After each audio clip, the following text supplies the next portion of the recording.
controversial. I mean, storytelling which is truthful. Thank you. Icon Bapu ka, what is the USP? If we have to say, how do we see Bapu different in this project? देखिए, मेरा cinema जो जाना जाता है वो realistic cinema है। हमारे cinema में सबसे बड़ी बात क्या है कि आज सब्जेक्ट ओरिएंटेड चीज़ होनी चाहिए। हमारा कोई मसाला सिनेमा नहीं होता है, रियलिस्टिक सिनेमा होता है। तो फिर और ये पीरियड ड्रामा है, तो उसमें भी एक फैक्ट है कि लोगों को अभी तक जो हमारे आज की जनरेशन है उसको ये पता है कि गांधी जी को का जो ये हो गया, नाथूराम गोडसे ने बापू को मारा, ठीक है, यहाँ तक पता है। मगर उसके बहुत सारे पहलू हैं, सिक्के के एक पहलू नहीं होते, दो होते हैं। तो हमने उसमें ये दिखाया कि कुछ और भी फैक्ट्स थे जिसको स्टडी किया, रिसर्च वर्क किया, उससे ये पता चले कि भाई हम पब्लिक को उनके सामने वो फैक्ट लाना चाहते थे। और ये फिल्म देखने के बाद आपको पता चल जाएगा कि क्या सच्चाई है और क्या है वो जो मैं लाना चाहता था एज ए मेकर, जो मुझे दिखाना था। और जो है हिस्ट्री में, ये भी नहीं कि मैंने कोई फिक्शन बनाया है, जो हिस्ट्री में है, बुक्स है, जो भी रेफरेंसेस है उसे लेके ये सिनेमा बना है। और ये एक डिफरेंट सिनेमा है और मुझे लगता है कि सबको पसंद आएगा। हमारी मेहनत कैसी है वो दिखेगी।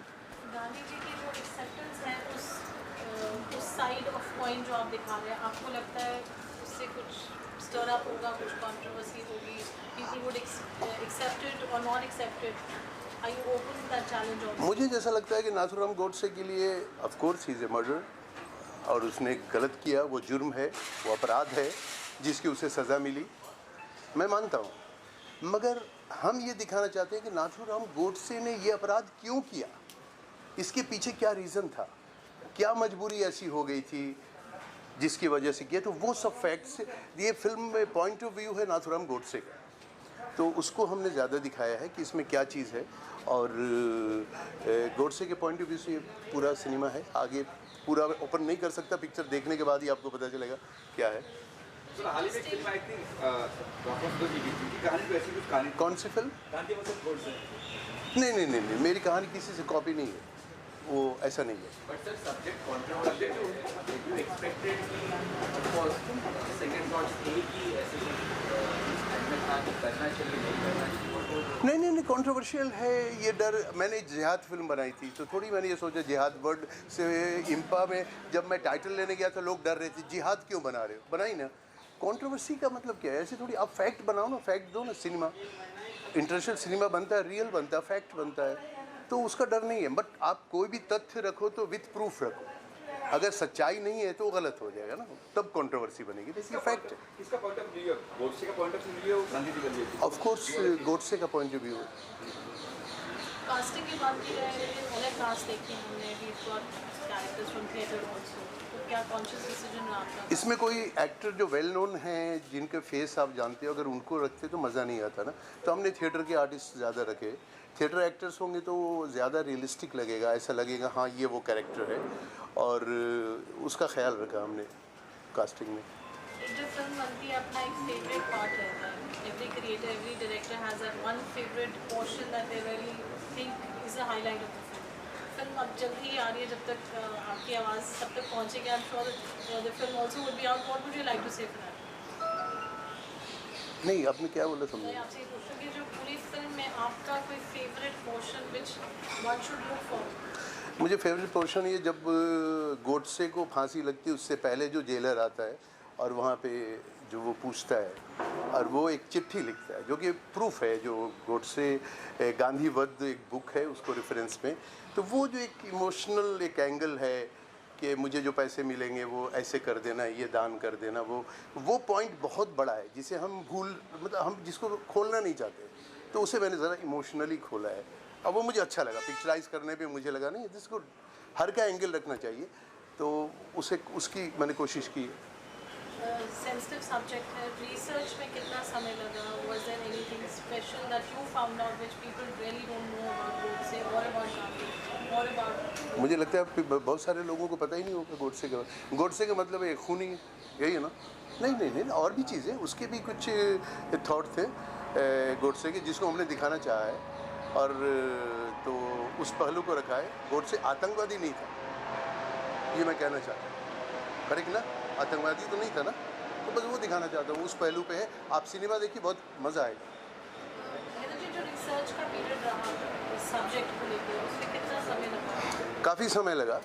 मैंने अपने प्रोड्यूसर सरोगी साहब, जो हमारे लीगल एडवाइज़र भी हैं, और उनको और राहुल शर्मा जी को, इन लोगों को कहा कि भाई मुझे डिस्टर्ब मत करना 10-15 दिन।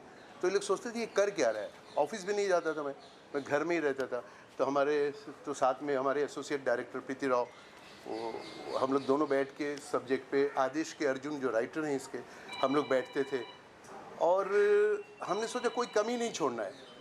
तो वो पूरा टीम वर्क था, एक हमारा नहीं था, हमारी पूरी टीम ने हमारा साथ दिया और एक अच्छा सिनेमा बन गया।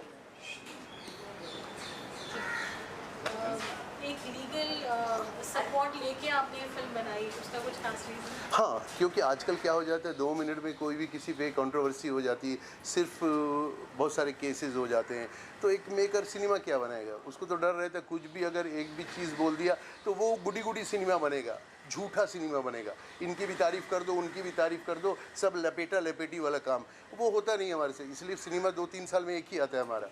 तो थोड़ा खुल के और फैक्ट बताओ, खुल के, मतलब ये नहीं कि गलत किसी के लिए हमने बोला है, ऐसा बिल्कुल नहीं है, मगर फैक्ट तो बताओ। आज की जनरेशन को पता तो चलना चाहिए कि सच्चाई क्या है।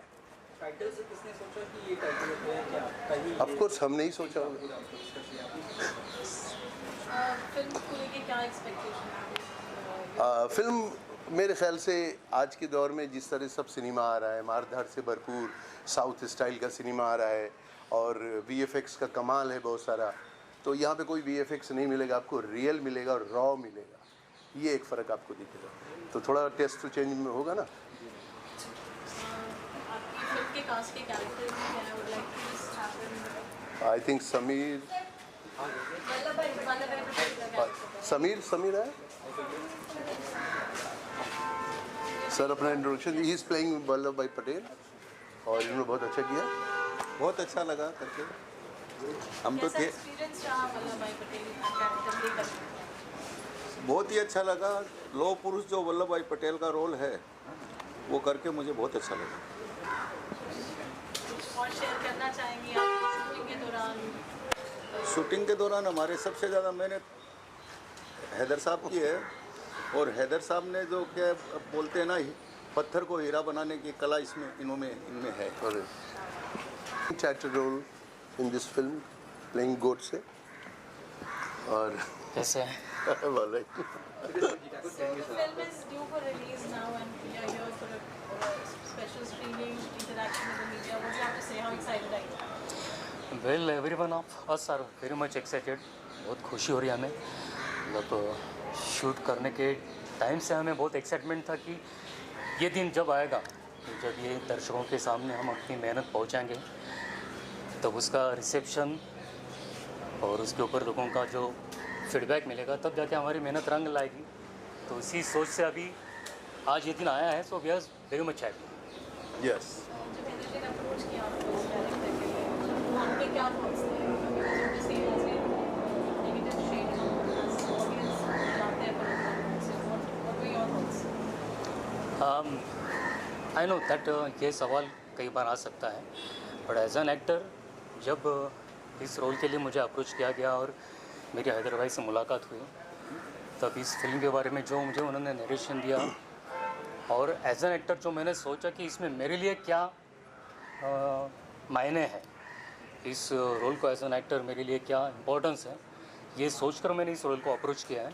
सो उस तरह का कोई फियर ऐसे दिमाग में नहीं था कि मैं ये कंट्रोवर्शियल कैरेक्टर कर रहा हूँ या इसका क्या परिणाम हो सकता है, बट एक कलाकार के तौर पर मुझे अपने आप को चेक करने का मौका मिल रहा है, यही मेरी सोच थी। It's challenging as an actor to play this character, intense scenes, I'm sure, assuming so. Well वैसे देखा जाए तो प्रेशर या स्ट्रेस ऐसा कुछ था नहीं। जैसे कि हमने शूट किया, बहुत ही प्लानिंग के साथ शूट हो रहा था और मुझे भी रीजनेबली 2 हफ्ते का टाइम मिला था जब हम शूट पर जा रहे थे उस वक्त। So I had my own time to think about the details and nuances of the character, और मेरे लिए सिर्फ सेट पर जाने के बाद मेरी जिम्मेदारी यही थी कि मैं इनकी उम्मीदों पर खरा उतरूँ और ज़्यादा से ज़्यादा अच्छा अपनी तरफ से दे पाऊँ। सर से क्या ब्रीफ था आपको व्हाइल पोर्ट्रेइंग द कैरेक्टर, कि क्या माइंड प्रोसेस, क्या थॉट प्रोसेस था और आप उसको कैसे देख रहे थे? सी हमारा तो ये माइंडसेट था कि we are not portraying this character as a hero. There is no heroism for this character. हमारे दिमाग में सिर्फ ये था कि जो इतिहास के पन्ने से एक कैरेक्टर हमने जो लिया है, जिसके बिना एक इतिहास का पन्ना अधूरा है अपने भारत के इतिहास का. तो उस कैरेक्टर का भी जो पॉइंट ऑफ व्यू है, जो बहुत सारे लोगों को पता है, इस मीडियम से भी हम लोग पहुंचा पाए, वही हमारा इसमें माइंडसेट था. और कैरेक्टर को लेकर जो ब्रीफ था, सर का यही कहना था कि हम लोग जितना नेचुरल रहें, जितना रियलिस्टिक रहें, उतना ज़्यादा ये इम्पैक्टफुल रहेगा. सो हमारी कोशिश यही थी. एक्टर जब एक फिल्म करते हैं उसको भी हीरोइज्म अपने कैरेक्टर में चाहिए होता है. एंड यू जस्ट मेंशन कि इसमें वो सब कैरेक्टर ड्रिवन था, but knowing the character of Nathuram Godse, the lot of thoughts, उस चीज़ को लेके आपका प्रेपरेशन कैसे था? सी मेरा प्रिपरेशन भी ऐसे ही था. मेरे दिमाग में यही था कि I don't want to have any heroism kind of element for this character. क्योंकि जो मैंने पढ़ा इसके बारे में जब प्रिपरेशन कर रहा था, तो मुझे ये समझ में आया कि पर्टिकुलरली जो एरा हमने इसमें दिखाया है पोस्ट गांधी जी असैसिनेशन, उसी के बाद दुनिया को पता चला इस कैरेक्टर के बारे में ज़्यादातर. उनका पास्ट लोगों को पता है नहीं. और जहाँ तक उनकी ट्रायल के दरमियान लोगों ने उनको समझा है, जजेस ने हो या ऑडियंस ने हो, जो कोर्ट में लोग मौजूद थे, और जो खुद नथुराम कहते थे कि he was in the kind of state of जीवित समाधि, एक मेडिटेटिव स्टेट में चले गए थे इस वक्त के बाद. तो मेरे लिए वो एक अंडरलाइन थॉट था कि he is not over the top through out this trial period, and he will be just carrying away with his basic emotion कि मैंने जो किया है वो एक्सेप्ट किया है. तो वो थॉट अगर मैंने रख के करने की कोशिश की है, तो I hope so it might have made some impact. But whether any plan sir कि सिनेमाज में रिलीज करने का ऐसा कुछ था कि ओटीटी वॉज रिलीज? मैं बताता हूँ OTT के बारे में डिटेल. उससे पहले एक शब्द समीर के लिए ये कहना चाहता हूँ. मैं बहुत परेशान था जब कास्ट मैंने समीर को कर लिया. मैंने कहा कि ही इज़ फ्रॉम थिएटर, जैसे हम भी थिएटर के, तो मुझे लगे इतने लंबे लंबे संवाद बोलना ठीक है, कोई भी रट के बोल लेगा, वो फील भी चाहिए. कैसे होगा? बार बार उस जब आता था वो उसको लेके आ जाओ घर पे, हाँ समीर तुम्हारे डायलॉग तो याद है ना, मैं ये वर्ड पूछता था. डायलॉग पूरे कर लिए ना? क्योंकि आजकल क्या है कि एक्टर तो कोई भी बन जाता है, कैमरे के सामने डायलॉग तो बोलना है, मगर वी आर फ्रॉम थिएटर, तो हमको वो चीज़ रहता है. आप बिलीव करेंगे, अभी ये परफॉर्मेंस आप देखिए और आप सोचते रह जाएंगे. इंडस्ट्री में रेयर एक्टर्स होते हैं जो इतने लंबे संवाद विद द गुड परफॉर्मेंस, ये इस फिल्म की खासियत है जो बड़े बड़े एक्टर नहीं कर सकते. तो इसलिए ये एक प्लस पॉइंट है जो मैं समीर के लिए आप लोगों को कहना चाहूँगा. और आई एम वेरी लकी कि मुझे एक अच्छा आर्टिस्ट मिल गया, तभी ये फिल्म इस लेवल पे हम पहुँचा पाए. अगर थोड़ा भी वीक एक्टर मिलता, मैं इस लेवल पे मतलब फिल्म नहीं दे पाता जो अभी आप देखने जा रहे हैं. अच्छा, अभी आपने कहा था OTT का ना, ये थिएटर में आपने कहा ना कि जैसे थिएटर का क्या है, एक बड़ा सेटअप हो जाता है. थिएटर में आप पिक्चर देखने जाते हो तो कोई स्टार कास्ट होगी तो जाएंगे, है ना, बड़ा रिस्क हो जाता है. पिक्चर देखनी अच्छी पिक्चर होगी, OTT पे भी लोग देखेंगे, और जब ZEE5 पे हमारी पिक्चर आ ही रही तो लोग देखेंगे, उसके प्रमोट करेंगे. अच्छा सिनेमा ढूंढ के लोग देख लेते हैं कहीं पे भी हो, तो उसकी हम लोगों को ये नहीं कि थिएटर में ही आना चाहिए. ये सिनेमा लोग पसंद करेंगे और देखेंगे इंशाल्लाह. एक लास्ट एक सवाल आपसे पूछना चाहूँगा. आप उस थिएटर आर्टिस्ट हैं आप, और जब इस तरह कंटेंट का अच्छा कंटेंट मिलता है तो कितना और अपने आप अंदर से एनर्जी आती है, क्या है ये तो प्ले करने में मज़ा आने वाला है, ये मेरी तरह का काम है जो भी करता है, ऐसा कुछ कंटेंट अपने आप आ गया जो कंटेंट आपने देखा है? नहीं, सिर्फ मेरे लिए नहीं हो सकता, हर किसी एक्टर के लिए हो सकता है कि अगर ऐसा कोई किरदार निभाने को मिले तो एक सेल्फिश थॉट आ ही जाता है कि यस, ऐसी अपॉर्चुनिटी अगर मिले तो क्यों छोड़े. क्योंकि इस तरह का जो चैलेंजिंग किरदार है वो अपने आप में एक अपॉर्चुनिटी रहती है, और इससे आगे और अपॉर्चुनिटीज़ के लिए दरवाज़ा खुलने की गुंजाइश रहती है. तो वही चीज़ है. हैदर जी, एक फिल्म में एक जज का बहुत इम्पोर्टेंट किरदार है. आपकी फिल्म के जज ने यहाँ पे जज साहब आ गए हमारे फिल्म के. अरे नागेश, प्लीज़ नागेश जी वेलकम. देखिए, मैं कुछ कहना चाहता हूँ इनके लिए एक शब्द कि सिनेमा में अगर आप लोगों को सिनेमा को गुड लक चाहिए तो भाई कोई अच्छा किरदार नागेश जी को ज़रूर देना चाहिए. तो देखिए इनको हमने, और I think first time we work together. हमने जितने सिनेमा में कहीं नागेश जी हम लोग वी आर गुड फ्रेंड, साथ में ही काम किए, मगर ये मौका मिला and he is playing a जज कैरेक्टर जो कि बहुत ही इम्पोर्टेंट कैरेक्टर है थ्रू आउट इस फिल्म में। तो अब सर मेरे एक्सपीरियंस के बारे में इतना बताना चाहता हूँ, मेरे सामने एक टीनू जी, मैं मेरी आवाज़ दब रही है, मैं बोल नहीं पा रहा हूँ, उनके सामने इतना प्रभाव आ रहा है। अरे टीनू जी आइए प्लीज़। तो मैं ये बोलना चाहता हूँ कि सबसे पहली बात तो सर राघवी जी का आदेश आया सर आंखों पे, वो तो सबसे बड़ी बात रही मेरे लिए। सेकेंडली हैदर भाई के साथ काम करने का मौका मिला, एक तो मौका मिला, पहली बात होगी सर। Thank you. हाय इनको एक्टर एज एक्टर तो बहुत सारी बात देख चुका था मैं, लेकिन एज ए डायरेक्टर इनका दिखा, इनका जो टैलेंट जो था, how to get the person act in a particular movie और कंटेंट, ये बहुत अच्छी बात रही।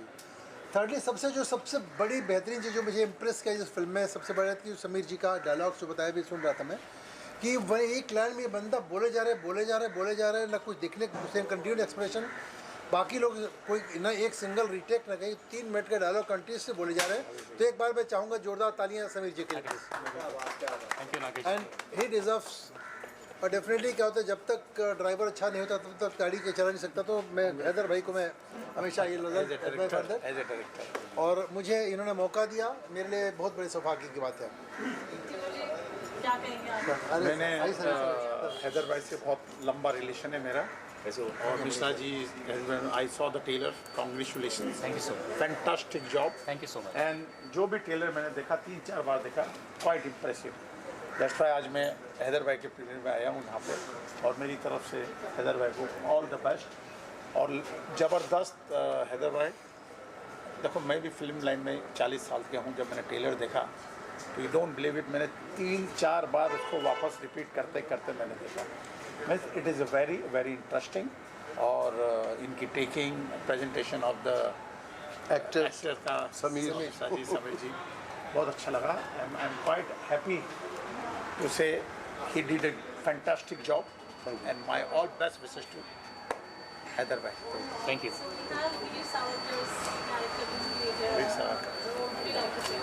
Congratulations, sir. Thank you. Congratulations. आपको बहुत बहुत मुबारक हो।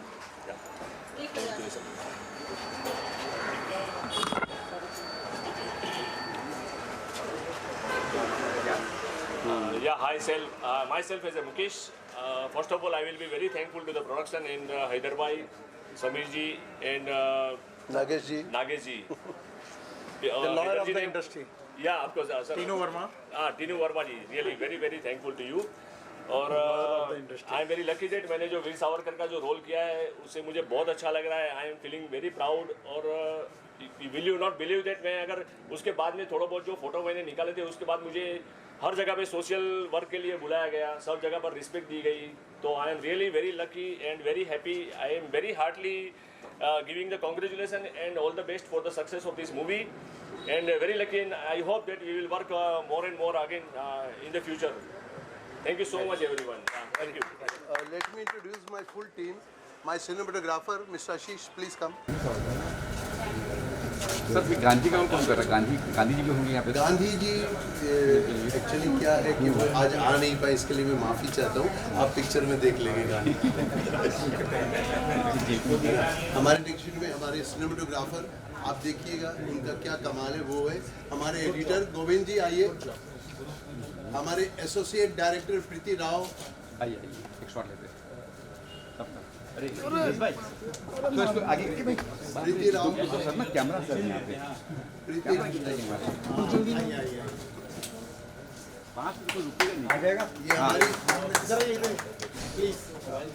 ये हमारी वो ताकत हमारी टीम है जिसकी वजह से ये पिक्चर हुई है, और ये जिस तरह का सिनेमा है वो आपको बहुत अच्छा लगेगा। ये सारी टीम का क्रेडिट जाता है, मेरा अकेले का नहीं जाता है। और हमारे one of the producer mister Rahul Sharma कहाँ है? राहुल जी अभी थे। राहुल अच्छा लगता है वो नहीं। और हमारे लीगल एडवाइजर अशोक सरोगी साहब जो अभी आने ही वाले हैं। जय भाई कहाँ है हमारे? राहुल, जय भाई प्लीज कम प्लीज। राहुल आप आइए।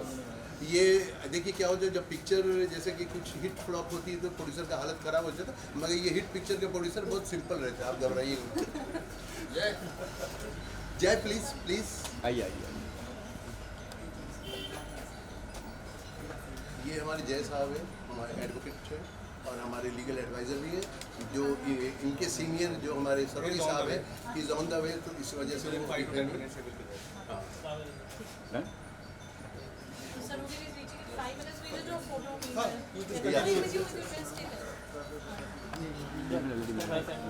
हाँ हाँ भाई, आ जाओ ना। Let me introduce Mr. Aman Shlok of music director of this film. अभी आ गए अमन जी प्लीज।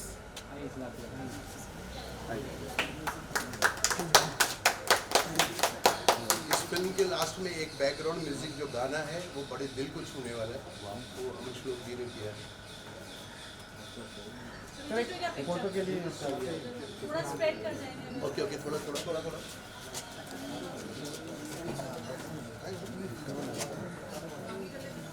सर थोड़ा देखिए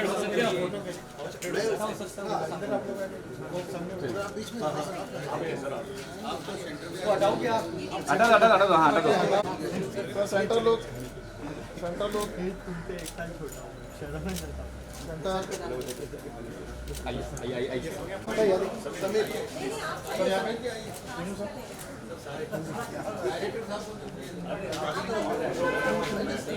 lawyer of the industry sir, यहाँ पे देखिए। हाँ मुझे पता है, अभी एक्टर है। पहले ब्रेक में नहीं। Thank you.